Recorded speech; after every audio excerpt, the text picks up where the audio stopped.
पहले तो ब्रह्मचर्य है क्या? ब्रह्मन मतलब जो परम है या ईश्वर, चर्य मतलब मार्ग।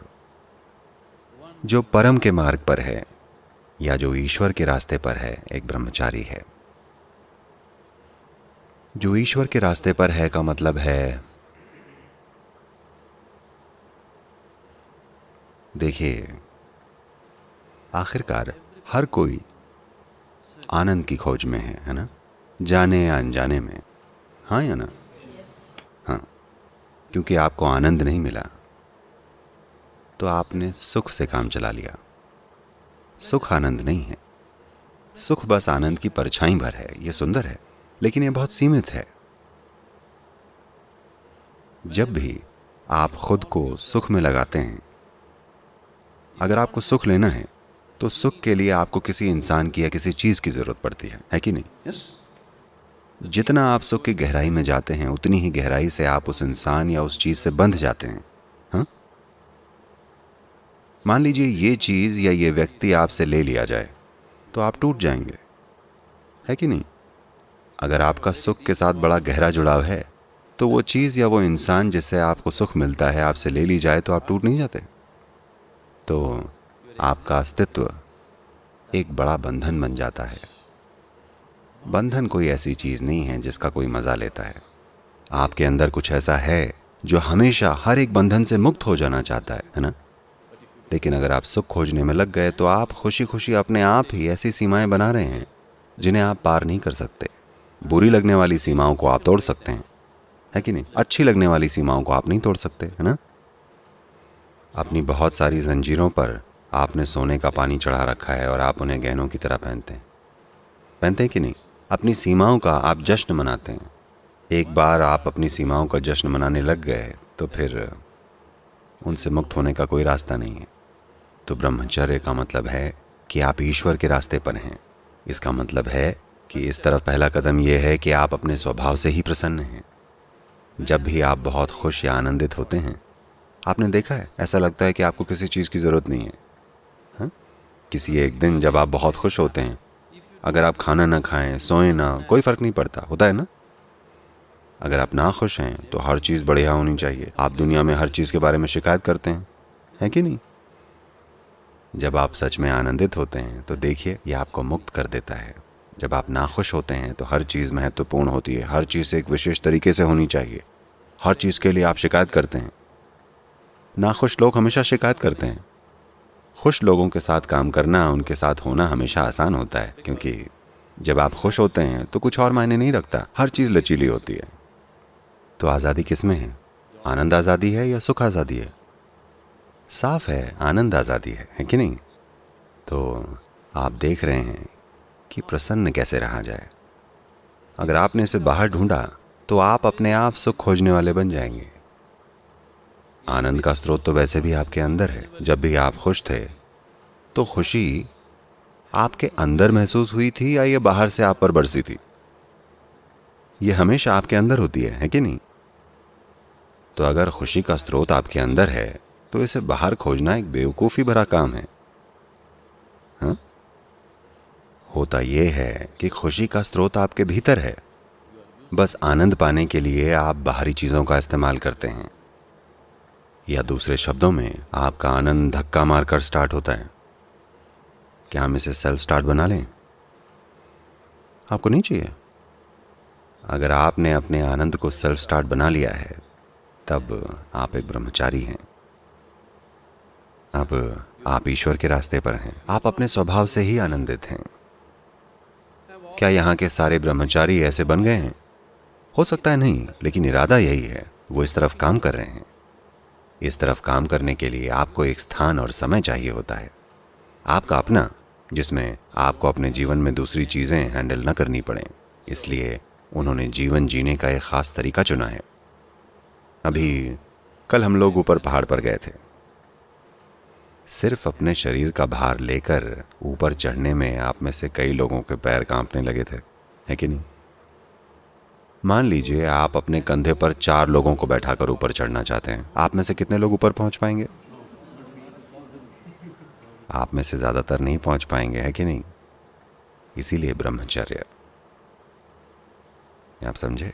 आप बहुत ऊंची चोटी पर चढ़ने की तैयारी कर रहे हैं। अगर आपके पास 10 लोगों को कंधे पर लेकर चढ़ने की ताकत होती तो ये शानदार बात होती, लेकिन ऐसे लोग हमें बहुत कम ही मिलते हैं। अकेले चलना बेहतर होता है, इसलिए वो अकेले चलते हैं। अभी आपकी समस्या ये है कि जब तक आप 14 के हुए, आपकी बुद्धि हार्मोन्स ने हर ली, इतनी ज़्यादा कि आप समझ ही नहीं पाते या ये मान ही नहीं पाते कि इनसे मुक्त कैसे होना है। कोई यहाँ बस बैठे बैठे खुश रह सकता है। उन्हें शादी करने की ज़रूरत नहीं है, उन्हें आदमी औरत के पीछे भागने की ज़रूरत नहीं है, उन्हें ऐसा या वैसा करने की ज़रूरत नहीं है। वो बस जीवन में साधारण चीज़ें करके खुश हैं, आपसे ज़्यादा आनंदित हैं, आपसे ज़्यादा तीव्र हैं। तो क्या इसका मतलब है कि आप सबको ब्रह्मचारी बन जाना चाहिए? नहीं, आप सभी को अंदर से ब्रह्मचारी बनना चाहिए। In terms of lifestyle, not necessarily. Brahmacharya does not mean just celibacy. जीवन शैली के मामले में वो जरूरी नहीं है। ब्रह्मचर्य का मतलब सिर्फ कुंवारा रहना नहीं है, ठीक है? ब्रह्मचारी बनने के लिए ये बहुत सारे पहलुओं में से बस एक है जिसे मदद के लिए लिया गया है। ब्रह्मचर्य यानी आप दिव्य के रास्ते पर चल रहे हैं, मतलब आप अपने स्वभाव से ही परम आनंदित हैं। आप शादीशुदा होकर भी ब्रह्मचारी हो सकते हैं, ये संभव है, क्योंकि आप अपने स्वभाव से ही आनंदित हैं। आप अपने पति या पत्नी से आनंद निचोड़ने की कोशिश नहीं कर रहे हैं, आप अपने स्वभाव से ही आनंदित हैं। ये ऐसे ही होना चाहिए। पूरे संसार को ब्रह्मचारी होना चाहिए, है कि नहीं? हर किसी को अपने स्वभाव से आनंदित रहना चाहिए। अगर दो लोग मिलते हैं तो ये खुशी बांटने के लिए होना चाहिए, ना कि एक दूसरे से खुशी ऐंठने के लिए, है कि नहीं? तो जिन्होंने ये फैसला लिया है कि उन्हें किसी दूसरे से खुशी नहीं ऐंठनी है, बल्कि उन्हें अपने ही भीतर की खुशी का स्रोत पाना है, उन्होंने ब्रह्मचर्य ले लिया है। और एक खास व्यवस्था क्यों बनाई गई है? उन्हें सिर्फ उनके आत्मज्ञान के लिए नहीं अपनाया गया है। अगर ये सिर्फ उनके आत्मज्ञान की बात होती तो हम कितने ही दूसरे तरीकों से ऐसा कर सकते थे। आप में से कितनों ने आम खाया है? आपने आम खाया है? हाँ, आपने आम खाया है? नहीं? आप में से कितनों ने आम का पेड़ लगाया है? देखा, केवल 10 लोगों ने आम का पेड़ लगाया है, पर आम खाया सबने है। ऐसा सिर्फ इसलिए क्योंकि लगातार हर पीढ़ी में वो 10 लोग आम के पेड़ लगा रहे हैं और सब लोग खा रहे हैं, है ना? तो आध्यात्मिक मार्ग को पूरी ईमानदारी के साथ जारी रखने के लिए ब्रह्मचारियों की ज़रूरत है। ब्रह्मचारी का मतलब है कि हम उन्हें इस तरह से रख रहे हैं कि उनकी ऊर्जाएं ढीली हैं, लचीली हैं। हम उनसे कुछ भी बना सकते हैं, मतलब कुछ भी बना सकते हैं। मैं 10 ब्रह्मचारियों को एक में मिला सकता हूँ और 10 ब्रह्मचारियों से एक बहुत बड़ा इंसान बना सकता हूँ, एक बहुत बड़ी शक्ति। हमने उनकी ऊर्जाएं ढीली रखी हैं, उनका कोई व्यक्तित्व नहीं है। आप उन्हें जैसे भी मोड़ें वो वैसे ही बन जाएंगे। देखिए, अगर हम एक उदाहरण लें तो आप एक मिट्टी के बर्तन की तरह हैं। आप एक कार्मिक बर्तन जैसे हैं। कुछ विशेष कर्मों ने, विशेष प्रभावों ने आपको एक विशेष रूप दिया है। हाँ? जीवन की प्रक्रिया के साथ अब आप एक विशेष प्रकार के इंसान बन गए हैं। जब आप बच्चे थे तो ये काफ़ी लचीला था, जब आप युवा थे तब ये थोड़ा कड़ा हो गया, जब तक आप वयस्क होते हैं ये बिल्कुल कड़ा हो जाता है। ये ऐसा है जैसे हम देख सकते हैं कि बर्तन धीरे धीरे जीवन की प्रक्रिया के साथ पक रहा है। अब जब तक आप बूढ़े होंगे तब तक ये पूरी तरह से सख्त रूप होगा। अगर आपने इसके साथ कुछ भी किया तो ये टूट जाएगा। देखिए, अभी यहाँ एक पका हुआ बर्तन है, अगर आप इसका आकार बदलने की कोशिश करें तो ये केवल टुकड़े टुकड़े ही होगा, है कि नहीं? लेकिन जब ये पका नहीं था तब आप आसानी से इसको मोड़कर कुछ भी बना सकते थे। आपने 10 कच्चे बर्तन बनाए, कल आपको ये अच्छे नहीं लगे तो आप इन सबको एक साथ जोड़कर एक बड़ा बर्तन बना सकते हैं, है कि नहीं?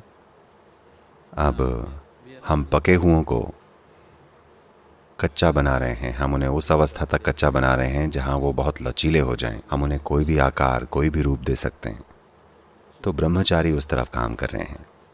ये एक बहुत बड़ी साधना है, ये वैसा नहीं है। जानते हैं, जैसे दुनिया के दूसरे सिस्टम कर रहे हैं कि वो बस शादी न करने की कसम खा लेते हैं। ये वैसा नहीं है। वो अपनी ऊर्जाओं के साथ क्या करते हैं उसका पूरा का पूरा एक सिस्टम है। अंदरूनी तौर पर बहुत बड़ा काम किया जा रहा है। ये इसका बहुत छोटा हिस्सा है। जो आपको दिख रहा है कि उन्होंने शादी नहीं की, ये इसका बहुत छोटा हिस्सा है। बाकी का बहुत अंदरूनी है। और ऐसे लोग जो दूसरों की भलाई के लिए खुद को समर्पित करना चाहते हैं, उनकी समाज में ज़रूरत है। किसी भी समय, किसी भी समाज में दूसरों की भलाई सोचने वाला अगर कोई भी नहीं है तो वह समाज निश्चित ही बर्बादी की तरफ बढ़ रहा है, पक्का। अभी इस समाज के साथ यही चीज़ हुई है। बहुत कम लोग हैं जो दूसरों की भलाई के बारे में सोच रहे हैं, बाकी सब मेरा क्या मेरा क्या मेरा क्या।